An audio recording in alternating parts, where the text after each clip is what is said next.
जय Jagannath to my YouTube family. Welcome back to your own tarot consultant Karishma का चैनल। आज के इस वीडियो में हम लोग बात करने वाले हैं West Indies tour of India 2025 के फर्स्ट टेस्ट मैच के प्रेडिक्शन के बारे में।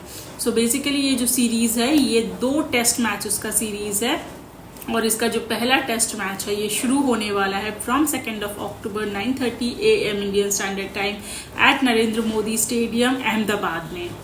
India versus West Indies. चलिए देखते हैं इस मैच की एनर्जीज कैसी रहती है। टॉस कौन सी टीम जीतेगी, प्लेयर्स की एनर्जीज कैसी रहेगी, कौन पहले बैटिंग करना चाहेगा, कौन पहले फील्डिंग करना चाहेगा, थोड़ा बहुत पिच के बारे में भी जानेंगे और एट द एंड ये भी देखेंगे कि कौन जीतेगा ये पहला टेस्ट मैच। वैसे इन दोनों टीम्स के अगर हेड टू हेड रिकॉर्ड के बारे में बात की जाए तो अब तक ये दोनों टीम्स 100 टेस्ट मैचेस खेल चुके हैं एक दूसरे के अगेंस्ट और ज्यादातर मैचेस जो हैं वो ड्रॉ हुई है, यानी कि 47 मैचेस इन टोटल ड्रॉ हुई है इन दोनों टीम्स के बीच में इन टेस्ट फॉर्मेट। और जीत की अगर बात की जाए तो ओवरऑल रिकॉर्ड के हिसाब से वेस्ट इंडीज का पलड़ा इंडिया से थोड़ा सा भारी रहा है, क्योंकि वेस्ट इंडीज ने 30 मैचेस जीते हैं और 23 मैचेस जो है वो इंडिया ने जीता था। बट ये हो गई पुरानी रिकॉर्ड की बात। अब इट्स न्यू इंडिया और ये न्यू इंडिया टीम है। वेस्ट इंडीज की भी ये न्यू टीम्स है। सो इस टीम से हमें क्या एक्सपेक्ट करनी चाहिए, इस टीम की एनर्जीज कैसी रहेगी, कितना ज्यादा अच्छा परफॉर्मेंस इस टीम से हमें देखने को मिलेगा, ये चीज हमें इस वीडियो में कवर करनी है। तो चलिए शुरुआत कर देते हैं हमेशा की तरह मैच के टॉस के प्रेडिक्शन के साथ। सो लेट्स सी टॉस कौन सी टीम जीतने वाले हैं। क्या हमारी इंडियन टीम टॉस जीतेगी या वेस्ट इंडीज की टीम? Let's see. सो यहाँ पे टॉस जीतने के चांसेस मुझे इंडिया के ज्यादा स्ट्रांग नजर आ रहे हैं और अगर इंडियन टीम टॉस जीतती है तो बैटिंग को पहले प्रेफरेंस मिलने वाला है, यानी कि फर्स्ट बैटिंग करना चाहेंगे। और अगर वेस्ट इंडीज की team by any chance toss जीतते हैं तो ये पहले फील्डिंग करना प्रेफर कर सकते हैं, यानी कि टॉस चाहे कोई भी जीते इंडियन टीम हमें फर्स्ट बैटिंग करते हुए नजर आ सकते हैं और वेस्ट इंडीज की टीम चेज करते हुए। और ये जो पर्टिकुलर स्टेडियम है नरेंद्र मोदी स्टेडियम, यहाँ पे अब तक 15 मैचेस जो हैं वो खेले जा चुके हैं in test formats. 4 matches first batting में, 4 मैचेस सेकंड बैटिंग में जीती गई है और बाकी के जो 7 मैचेस है वो ड्रॉ हुए हैं, यानी कि ज्यादातर मैचेस ही ड्रॉ होते हुए नजर आए हैं इस पर्टिकुलर स्टेडियम में भी। तो क्या हम ये एक्सपेक्ट कर सकते हैं कि ये मैच भी ड्रॉ होगा, क्योंकि हेड टू हेड में भी ड्रॉ, इधर भी ड्रॉ, तो कहीं ना कहीं ड्रॉ का पलड़ा भारी है। बट हम इस तरीके से जज बिल्कुल नहीं कर सकते, हमें देखना है cards for players energies. Players कैसा परफॉर्म करेंगे उसी के बेसिस पे हम ये कंक्लूड कर पाएंगे कि कितने ज्यादा परसेंट चांसेस ड्रॉ के बनेंगे, कितने ज्यादा परसेंट चांसेस किसके जीतने के बनेंगे या हारने के बनेंगे, वो सब चीजें हम देखेंगे। तो चलिए फटाफट से हम लोग देख लेते हैं हमारी इंडियन टीम के प्लेयर्स की एनर्जीज कैसी रहती है फॉर दिस मैच। वैसे हमारी इंडियन टीम ने अभी रिसेंटली ही जून या जुलाई में आई थिंक इंग्लैंड के साथ टेस्ट मैच खेला था, जिसमें इंडियन टीम ने उस पूरे सीरीज को ड्रॉ कर लिया, like 2 winning for India, 2 winning for England and 1 match draw. तो जिस वजह से वो सीरीज ड्रॉ पे खत्म हुई थी। इससे पहले आई थिंक दिसंबर में ऑस्ट्रेलिया के साथ एक टेस्ट मैच खेला, टेस्ट सीरीज खेला था इंडिया ने, और वो सीजन थोड़ा सा इंडिया के लिए बुरा चला था और ऑस्ट्रेलिया ने बाजी मार ली थी। वेस्ट इंडीज की अगर बात की जाए तो वेस्ट इंडीज की टीम ने अभी रिसेंटली टेस्ट मैच खेला था अगेंस्ट ऑस्ट्रेलिया अराउंड जुलाई में और ऑस्ट्रेलियन टीम ने उधर बाजी मार ली थी, तीनों के तीनों टेस्ट मैचेस जीत गए थे। इससे पहले आई थिंक जनवरी के आसपास पाकिस्तान के साथ 2 टेस्ट मैचेस खेले थे, एक मैच पाकिस्तान ने जीता, एक मैच वेस्ट इंडीज ने, तो वो भी काइंड ऑफ ड्रॉ था। और अराउंड नवंबर में बांग्लादेश के साथ भी खेला था 2 टेस्ट मैचेस, वहां पे भी एक वेस्ट इंडीज ने जीता था, एक बांग्लादेश ने, तो वो भी ड्रॉ था। तो कहीं ना कहीं दोनों के रीसेंट रिकॉर्ड्स की अगर बात की जाए टेस्ट फॉर्मेट में तो आई थिंक इंडिया थोड़ा ज़्यादा बेहतर परफॉर्मेंस देते हुए दिखाई दे सकता है कंपैरिजन टू वेस्ट इंडीज। पर ठीक है, पहले हम लोग प्लेयर्स की एनर्जीज देखते हैं, उसके बाद हम कंक्लूड करेंगे कि कौन कितने पानी में है। शुरुआत करेंगे हम लोग इंडियन टीम के कैप्टन शुभमन गिल के एनर्जी के साथ। 10 सन का कार्ड आया है। एज अ कैप्टन तो इनकी एनर्जीज बहुत ही ज़्यादा एक्सेलेंट है। मतलब एज अ कैप्टन जो इनका रोल होना चाहिए, जो स्ट्रैटेजीज होनी चाहिए, वो बहुत ही एक्सेलेंट तरीके से उसे परफॉर्म करेंगे। एज अ बैटर भी ये बहुत अच्छा चलने वाले हैं। बड़ा स्कोर इनके तरफ से आते हुए देखा जाएगा, फर्स्ट राउंड ऑफ बैटिंग में भी और सेकेंड राउंड ऑफ बैटिंग में भी। दोनों में इनका परफॉर्मेंस एक्सेलेंट रहेगा और बढ़िया स्कोर इनसे एक्सपेक्ट किया जा सकता है। नेक्स्ट हम बात करेंगे साई सुदर्शन की, जो कि गिल के साथ ओपन करते हुए शायद नज़र आ सकते हैं अगर खेलते हैं तो, क्योंकि हम यहाँ पूरे स्क्वाड का रीडिंग कर रहे हैं, एनर्जी रीडिंग कर रहे हैं। तो अब कौन कौन एक्चुअली प्लेइंग 11 में आता है वो अभी तक हमें पता नहीं है। तो अगर ये खेलते हैं तो ये ओपन करेंगे along with Gill. Queen of wands का कार्ड है। इनकी एनर्जी मुझे सेकेंड राउंड ऑफ बैटिंग में ज़्यादा बेहतर दिखाई दे रही है। फर्स्ट राउंड ऑफ बैटिंग में ये ठीक ठाक सा चल सकते हैं, बहुत बड़ा कुछ मुझे एक्सपेक्टेड नहीं है, लेकिन second round of batting will be a lot better than the first. तो उधर कुछ हम बहुत एक्सेलेंट ना सही, लेकिन एक डिसेंट स्कोर एक्सपेक्ट कर सकते हैं। अच्छा, देवदत्त पडिक्कल, इनका चांस मुझे थोड़ा कम लग रहा है प्लेइंग 11 में आने का। साई सुदर्शन या देवदत्त पडिक्कल दोनों में से शायद किसी एक को रखा जाएगा, या अगर दोनों को भी रखा जाए तो हम दोनों के लिए ही कार्ड देख लेते हैं। किंग ऑफ वॉन्ड्स का कार्ड आ रहा है फॉर देवदत्त पडिक्कल। ये थ्रू आउट एवरेज ही दिखाई देंगे, बहुत बड़ा स्कोर इनसे एक्सपेक्टेड नहीं है। ये ठीक ठाक चलेंगे और इनके लिए फर्स्ट राउंड ऑफ बैटिंग में अगर चेजिंग साइड मिलती है वहां पे ये थोड़ा ज्यादा अच्छा परफॉर्म कर सकते हैं, अदरवाइज ये थ्रू आउट एवरेज ही दिखाई देंगे। नेक्स्ट हम बात करेंगे यशस्वी जायसवाल। यस, यशस्वी जायसवाल भी ओपन करते हुए दिखाई दे सकते हैं, बट अभी तक जो कौन ओपनिंग पर्सन बनेगा अभी तक पता नहीं है, तो एग्जैक्टली हम उस चीज़ को लेकर अभी कमेंट करेंगे नहीं। यशस्वी जायसवाल के लिए एस ऑफ वॉन्ड्स का कार्ड आया है। यशस्वी जायसवाल की भी एनर्जी काफ़ी बेहतर है। इनके लिए सेकेंड राउंड ऑफ बैटिंग ज़्यादा फेवरेबल रहेगी कंपैरिजन टू दी फर्स्ट, लेकिन ये चलेंगे दोनों में ही, मतलब स्कोर दोनों में ही बनेगा। I am really sorry for this noise. अभी जैसे कि आप लोगों को पता होगा कि अभी बंगाल में दुर्गा पूजा चल रहा है एंड आसपास बहुत सारे ढोल नगाड़े सब बज रहे हैं, तो इसीलिए I am really sorry for that. और मेरा रूम जो है वो साउंड प्रूफ नहीं है, तो इसीलिए बाहर की आवाज़ क्लियरली आपको वीडियो में आ रही होगी, तो उसके लिए मैं आपसे पहले ही माफ़ी मांग लेती हूँ। अगर आपको कोई भी चीज़ मेरी मतलब समझने में इस दौरान प्रॉब्लम हो रही है तो आप मुझे कमेंट सेक्शन में मेंशन कर सकते हो कि ये पोर्शन या इस पर्टिकुलर प्लेयर की एनर्जी क्या थी, तो मैं आपको वहाँ पे भी कमेंट में बता दूँगी। अच्छा, नेक्स्ट हम बात करेंगे नीतीश कुमार रेड्डी के एनर्जी के बारे में, और इनके लिए आया है 8 ऑफ पेंटिकल्स का कार्ड। ये एक ऑलराउंडर है, इनके तरफ से हम एक डिसेंट स्कोर साथ में 1 विकेट एक्सपेक्ट किया जा सकता है। 1 से ज़्यादा या मैक्स टू मैक्स 2 से ज़्यादा विकेट्स इनसे मिलना मुश्किल ही नज़र आएगा। सो मोस्टली मैं 1 ही विकेट इनसे एक्सपेक्ट करूँगी और एक ठीक ठाक राउंड ऑफ बैटिंग भी। मतलब ये दोनों का सपोर्ट देंगे, लेकिन दोनों में ही ये थोड़े एवरेज रहेंगे, किसी में भी बहुत एक्सीलेंट परफॉर्मेंस हमें नहीं देखने को मिलेगा। अच्छा, नीतीश कुमार रेड्डी की जगह पे वॉशिंगटन सुंदर का भी आना हो सकता है, मतलब इन दोनों में से शायद कोई एक ही खेलते हुए नजर आएगा, तो हम वॉशिंगटन सुंदर के लिए भी कार्ड ले लेते हैं। और इनके लिए पेज ऑफ स्वॉर्ड का कार्ड है। वॉशिंगटन सुंदर स्कोरिंग में ठीक ठाक ही चलेंगे, लाइक एवरेज, लेकिन इनको साथ में 2 विकेट्स तक मिल सकता है। मतलब ये भी एक ऑलराउंडर है, ये भी बॉलिंग करते हैं, तो ये अगर बॉलिंग करते हैं, खेलते हैं, बॉलिंग करते हैं, तो इनको लगभग 1 से 2 विकेट मिल जाएगा। नेक्स्ट हम बात करेंगे रविंद्र जाडेजा। सर जाडेजा को आफ्टर अ लॉन्ग टाइम हमें खेलने को देखने को मिलेंगे। नाइट ऑफ वॉन्ड्स का कार्ड आ रहा है सर जाडेजा के लिए। सर जाडेजा भी बैटिंग बॉलिंग दोनों का एक्सेलेंट बैलेंस मेंटेन करते हुए नजर आएंगे। रविंद्र जाडेजा को भी लगभग 2 विकेट्स तक कंफर्म मिलते हुए नजर आ सकते हैं, उससे ज़्यादा भी मिल सकता है, कम नहीं। और बैटिंग में इनका फर्स्ट राउंड ऑफ बैटिंग ज़्यादा स्ट्रॉन्ग दिखाई देगा comparison to second round of batting. Second round of batting में ये थोड़ा एवरेज दिखाई दे सकते हैं। नेक्स्ट हम बात करेंगे अक्षर पटेल की।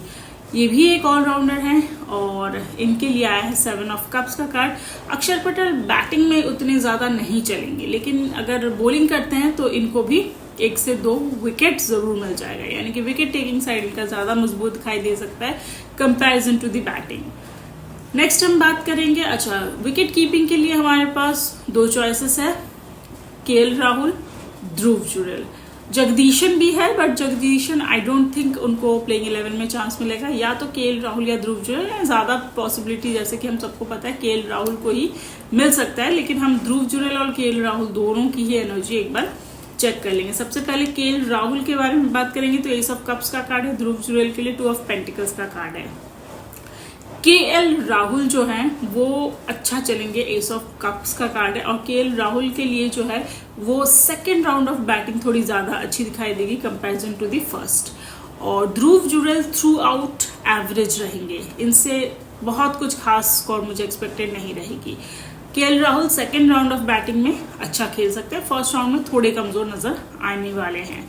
और विकेट कीपिंग दोनों ही लगभग सिमिलर निभा लेंगे, तो विकेट कीपिंग का कोई इशू एज सच है नहीं।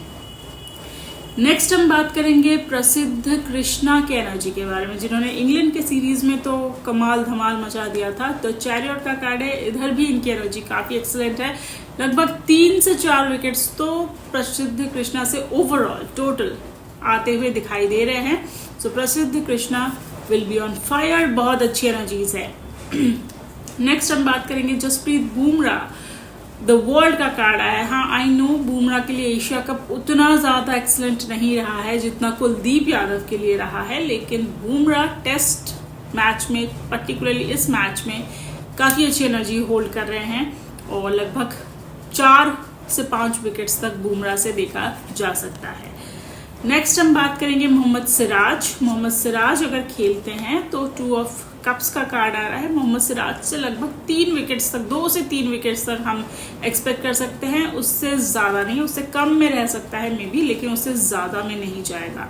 सो मोहम्मद सिराज का थोड़ा एज अ बॉलर एक डिसेंट एनर्जी दिखाई दे रही है, बहुत एक्सीलेंट नहीं है जितना प्रसिद्ध कृष्णा या जसप्रीत बुमराह के लिए है। एंड लास्टली हम बात करेंगे कुलदीप यादव, जिन्होंने एशिया कप में तो धमाल मचा के रखा हुआ था इंडियन बॉलिंग लाइन में। 4 ऑफ पेंटिकल्स का कार्ड आ रहा है कुलदीप यादव के लिए। कुलदीप यादव की एनर्जी कंपैरेटिवली थोड़ी एवरेज दिखाई दे रही है मुझे, लाइक 1 से 2 विकेट्स तक मिले तो मिल जाए, अदरवाइज नहीं, तो थोड़े चांसेस कम ही हैं इनके विकेट टेकिंग में, बट 2 विकेट्स तक हम लेके चलते हैं एक्सपेक्टेड की ओवरऑल 2 विकेट्स तक तो कुलदीप यादव से देखने को मिल ही जाएगा, इतनी भी बुरी एनर्जीज नहीं है। सो ये तो थी इंडियन टीम के प्लेयर्स की एनर्जीज। अब देख लेंगे वेस्ट इंडीज के टीम के प्लेयर्स की एनर्जीज क्या कहती है। वेस्ट इंडीज की टीम से शुरुआत करेंगे हम अलीक अथनाजे के एनर्जी के साथ, और इनके लिए आया है क्वीन ऑफ पेंटिकल्स का कार्ड। अलीक अथनाजे की अगर बात की जाए तो ये फर्स्ट राउंड ऑफ बैटिंग में काफी अच्छा परफॉर्मेंस करते हुए नजर आएंगे, लेकिन सेकंड राउंड ऑफ बैटिंग में ये काफी ज्यादा कमजोर भी नजर आएंगे, तो इसीलिए इनके तरफ से मुझे सिवाय फर्स्ट राउंड ऑफ बैटिंग के बहुत ज्यादा उम्मीद नहीं है। फर्स्ट राउंड ऑफ बैटिंग में ये काफी ठीक ठाक सा परफॉर्मेंस दे सकते हैं। नेक्स्ट हम बात करेंगे ब्रैंडन किंग के एनर्जी के बारे में, और नाइट ऑफ कप्स का कार्ड आ रहा है for Brandon King. Brandon King चलेंगे first round of batting, second round of batting दोनों में ही चलेंगे, लेकिन इनके लिए फर्स्ट राउंड ऑफ बैटिंग ज्यादा अच्छा दिखाई देगा कंपैरिजन टू सेकेंड। नेक्स्ट हम बात करेंगे टैग्नरीन चंद्रपॉल, टी चंद्रपॉल के एनर्जी के बारे में। 2 ऑफ वॉन्ड्स का कार्ड है, ये थ्रू आउट एवरेज रहने वाले हैं। First round of batting, second round of batting दोनों में ही बहुत एक्सीलेंट परफॉर्मेंस नहीं दिखाई देगा। जॉन कैम्पबेल के बारे में बात करेंगे। जॉन कैम्पबेल के लिए 9 ऑफ पेंटिकल्स का कार्ड है, ये चलेंगे, ठीक ठाक सा स्कोर बना लेंगे first round of batting, second round of batting दोनों में ही। नेक्स्ट हम बात करेंगे जस्टिन ग्रीव्स के एनर्जी के बारे में। 3 ऑफ पेंटिकल्स का कार्ड है, ये एक ऑलराउंडर है, लेकिन इनका बॉलिंग साइड ज्यादा मजबूत नजर आ सकता है। अगर बॉलिंग करते हैं ऑफकोर्स तो लगभग 2 विकेट्स तक इनसे देखा जा सकता है, लेकिन बैटिंग थ्रू आउट एवरेज ही दिखाई देगा, तो बैटिंग में बहुत ज्यादा मुझे एक्सपेक्टेशंस नहीं है इनसे। नेक्स्ट बात करेंगे टीम के कैप्टन रॉस्टन चेज के एनर्जी के बारे में। किंग ऑफ पेंटिकल्स का कार्ड है, एज अ कैप्टन इनकी भी एनर्जी बहुत अच्छी है, लेकिन अगर हम शुभमन गिल के द सन के कार्ड के साथ कंपैरिजन करें तो फिर थोड़ी सी ये कमजोर रहेगी, क्योंकि डेफिनेटली द सन का जो कार्ड है वो ज़्यादा स्ट्रॉन्ग रहता है comparison to king of pentacles. लेकिन एज अ कैप्टन इनकी एनर्जी अच्छी है, लेकिन एज अ बैटर ये और भी ज़्यादा अच्छे दिखाई देंगे।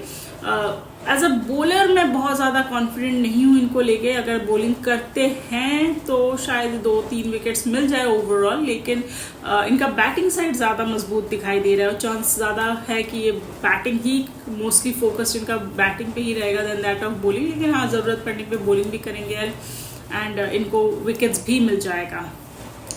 नेक्स्ट हम बात करेंगे विकेट कीपर शे होप के एनर्जी के बारे में। 8 ऑफ वॉन्ड का कार्ड है। शे होप भी थ्रू आउट एवरेज ही दिखाई देंगे, बहुत ज़्यादा एक्सीलेंट स्कोर नहीं दिखाई देगा इनसे, लेकिन सेकंड राउंड ऑफ बैटिंग शे होप के लिए थोड़ा ज़्यादा बेहतर रहेगा कंपैरिजन टू फर्स्ट में ये थोड़े से ठीक ठाक चलते दिखाई देंगे।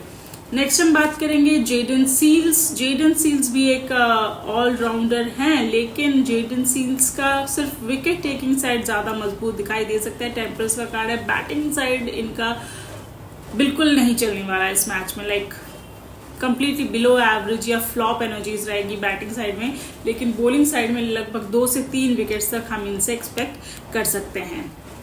नेक्स्ट हम बात करेंगे जोमेल वॉरिकन के एनर्जी के बारे में। द फूल का कार्ड है। इनको भी लगभग 2 विकेट्स तक थ्रू आउट मिलते दिखाई दे सकता है। नेक्स्ट हम बात करेंगे एंडरसन फिलिप के एनर्जी के बारे में। इनके तरफ से आ रहा है पेज ऑफ कप्स का कार्ड। ये जो है ये सेकंड राउंड ऑफ बैटिंग में ज़्यादा अच्छा चल सकता है। फर्स्ट राउंड ऑफ बैटिंग में इनका इतना ज़्यादा पॉसिबिलिटी मुझे नहीं दिखाई दे रहा है चलने का, और साथ में ये भी एक ऑलराउंडर है तो साथ में 1 विकेट भी एक्सपेक्ट किया जा सकता है, बट ओनली 1। एंड नेक्स्ट हम बात करेंगे कैरी पेरी की एनर्जी के बारे में।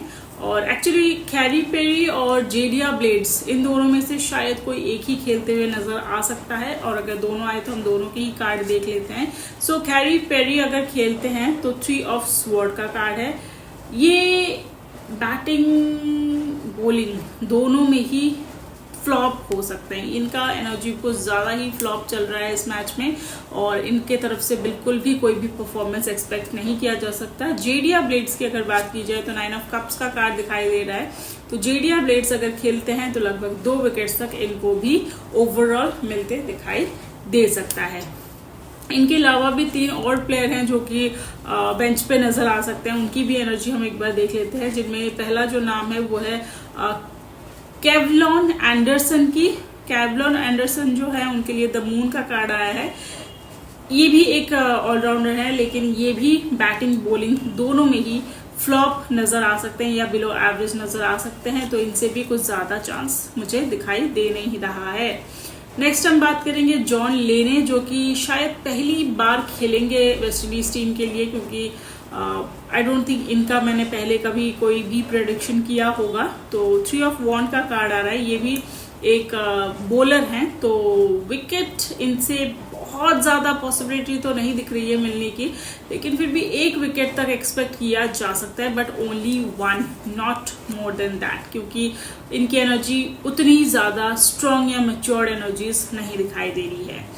एंड लास्टली हम बात करेंगे एक और विकेट कीपिंग का चॉइस है वेस्ट इंडीज की टीम के पास, जिसमें टेविन इमलैक नजर आएंगे और 8 ऑफ कप्स का कार्ड है। विकेट कीपिंग तो ठीक ठाक संभाल लेंगे, लेकिन एज अ बैटर ये बिलो एवरेज ही दिखाई देने वाले हैं, यानी कि कुछ खास कमाल इनसे भी नहीं देखा जाएगा।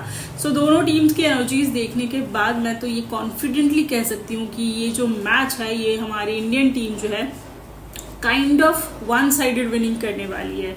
मतलब बहुत अच्छी एनर्जीज है इंडियन टीम की कंपैरिजन टू वेस्ट इंडीज। हाँ, भले ही ओवरऑल रिकॉर्ड वेस्ट इंडीज का बहुत अच्छा रहा हो, बट इस मैच में वेस्ट इंडीज की टीम इंडिया को टक्कर नहीं दे पाएगी। Like India will be on fire. And दोनों टीम्स के हम थोड़े इंपॉर्टेंट प्लेयर्स की अगर बात कर ले तो मतलब इंडियन टीम से अगर पहले बात करें, वैसे तो सारे ही इंपॉर्टेंट लगते हैं, लेकिन जो अच्छा परफॉर्मेंस करते हुए नजर आएंगे, सबसे पहला नाम होगा कैप्टन शुभमन गिल का। दूसरा जो नाम होगा वो होगा यशस्वी जायसवाल। एंड बॉलिंग सेक्शन से आई विल से प्रसिद्ध कृष्णा एंड जसप्रीत बुमराह। ये 4 जो प्लेयर हैं ये बहुत इंपॉर्टेंट है। साथ में आप रविंद्र जडेजा को भी कंसिडर कर सकते हो। एंड वेस्ट इंडीज की टीम से अगर हम देखें 4 इंपॉर्टेंट प्लेयर, तो सबसे पहले Alick Athanaze will be very important and Brandon King will be very important. तो बैटिंग सेक्शन से ये दोनों बहुत इंपॉर्टेंट है, एंड बॉलिंग सेक्शन से Jomel Warrican, Jayden Seales, actually नहीं, Roston Chase and Jayden Seales I will say, क्योंकि Roston Chase की एनर्जी थोड़ा बेहतर है और वो बैटिंग बॉलिंग दोनों का बहुत अच्छा सपोर्ट दे सकते हैं। तो आई विल से कि Roston Chase and Jayden seals, ये 4 प्लेयर्स जो है वो वेस्ट इंडीज की टीम से अच्छे हैं। और 5वां प्लेयर, सिंस मैंने वहां पे भी रविंद्र जाडेजा बोला था, तो 5वां प्लेयर अगर बोला है तो जोमेल वॉरिकन को हम कंसिडर कर सकते हैं। सो ये 5 जो इंपॉर्टेंट प्लेयर्स है, ये इस मैच में काफी बड़ा रोल्स प्ले करते हुए नजर आने वाले हैं। इंडियन टीम अगर फर्स्ट बैटिंग करती है तो बहुत ज्यादा हाई स्कोरिंग मैच रहने वाला है, लेकिन अगर वेस्ट इंडीज की टीम अगर पहले बैटिंग करते हैं तो ठीक ठाक सा स्कोर बनेगा, चेज होगा, फिर बनेगा, फिर चेज होगा, तो उस तरीके का ही कुछ गेम चलेगा। लेकिन इंडियन टीम जब भी बैटिंग करेगी स्कोर बहुत लंबा बनाएगी, ये बात पक्की है। और विकेट्स तो फॉल करेंगे ही बहुत ज़्यादा दोनों टीम से ही, और डेफिनेटली वेस्ट इंडीज़ के ज़्यादा फॉल करेंगे कंपैरिजन टू इंडिया, लेकिन फॉल दोनों के ही करेंगे, टेस्ट मैच है आफ्टर ऑल। सो जिस तरीके की एनर्जी है, नो डाउट मुझे इंडियन टीम ही जीतते हुए नजर आ रही है, बट फिर भी हम लोग फाइनली एक बार विनिंग कार्ड देखेंगे, किसके तरफ इशारा हो रहा है या ड्रॉ होने की पॉसिबिलिटी कितनी है। हम 3 कार्ड्स पिक करेंगे और इस चीज को देखेंगे। तो सबसे पहले देखेंगे कि क्या इंडियन टीम जीत सकती है या वेस्ट इंडीज जीत सकते हैं या फिर मैच ड्रॉ हो सकता है। सो यहाँ पे मुझे तो यहाँ पे काफी कंफ्यूज कर रहा है कार्ड, लेकिन यहाँ पे मुझे इंडियन टीम के जीतने की ही पॉसिबिलिटी सबसे ज्यादा दिखाई दे रही है। हाँ, ड्रॉ होने की भी पॉसिबिलिटी है, ड्रॉ होने की भी पॉसिबिलिटी काफी ज्यादा स्ट्रांग दिखाई दे रही है। वेस्ट इंडीज की टीम की एनर्जी सबसे कमजोर है यहाँ पे, मतलब तीनों ही वैसे बहुत पॉजिटिव एंड अच्छे कार्ड्स है, लेकिन इन तीनों में अगर कंपेरिजन किया जाए तो वेस्ट इंडीज का जो कार्ड है यहाँ पे सबसे ज्यादा कमजोर है। सबसे स्ट्रॉन्ग कार्ड्स जो है ये ड्रॉ और इंडिया के दिखाई दे रहे हैं। This is draw card, this is India का कार्ड, और मुझे यहाँ पे इंडियन टीम के जीतने की पॉसिबिलिटी बहुत ज्यादा हाई दिखाई दे रही है। मतलब अगर हम ड्रॉ का ऑप्शन छोड़ दें और सिर्फ इन दोनों को देखें तो लाइक इंडियन टीम के जीतने की पॉसिबिलिटी 70-75% दिखाई दे रही है, जबकि 25 to 30% chances for waste Indies की टीम। और अगर ओवरऑल देखा जाए इन दोनों को और एक साइड ड्रॉ को, तो मुझे यहाँ पे इंडियन टीम के जीतने की पॉसिबिलिटी लगभग 60% दिखाई दे रही है और ड्रॉ होने के चांसेस 40%। तो इसीलिए कहीं ना कहीं इंडियन टीम के ही जीतने के इंडिकेशन ज्यादा हैं, ड्रॉ से भी ज्यादा। तो इसीलिए हम ये कंसिडर कर सकते हैं कि मैच ड्रॉ नहीं होगा और हमें इंडियन टीम जीतते हुए नजर आ जाएंगे इस पर्टिकुलर फर्स्ट टेस्ट मैच में। सो लेट्स सी क्या होता है। हमारा सपोर्ट, हमारा चीयर हमेशा ही टीम इंडिया के साथ बना रहेगा। So let's see. आप लोग अपना बहुत अच्छे से ख्याल रखिए। मिलूंगी मैं बहुत जल्द आपसे नेक्स्ट वीडियो में, तब तक के लिए जय जगन्नाथ।